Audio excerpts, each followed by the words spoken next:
নির্বাচনের কথা বলা, নির্দিষ্ট সময়ের মধ্যে নির্বাচনের কথা বলা, এটা কি মহাপাপ? আজকে উপদেষ্টাদের কথা শুনে সেটা মনে হচ্ছে, এবং তারা নানাভাবেই বিভিন্ন মানুষকে দিয়ে এটা প্রভোগ করার চেষ্টা করছেন। কেন?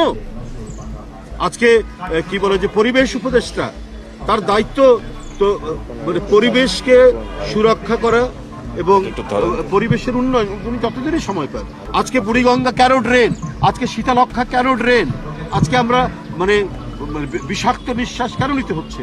উনি এই দায়িত্ব পালনের পর এমন কিছু ড্রাইভ উনি দেখাননি, এমন কিছু উদ্যোগ তিনি নেননি যে পরিবেশ মানে পরিবেশ সংরক্ষণ বা পরিবেশ দূষণমুক্ত করার জন্য যে কোনো পদক্ষেপ যেটা পরবর্তী সরকার গ্রহণ করবে, সেই ধরনের তো আমরা কোনো পদক্ষেপ আমরা তার কোনো কর্মকাণ্ডের মধ্যে দেখি না। কিন্তু খালি দেখি যে খালি নির্বাচন বললে তো হবে না, খালি নির্বাচন। এটা একটা সরকারের উপদেষ্টারা কি করে এই কথাগুলো বলে?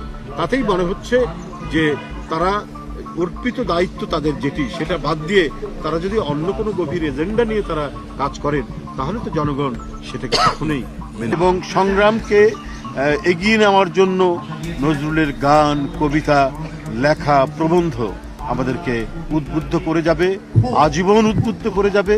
পৃথিবীতে যতদিন অন্যায় অবিচার থাকবে, ততদিন নজরুল অত্যন্ত প্রাসঙ্গিক। শুধু তাই নয়, পৃথিবীকে ভালো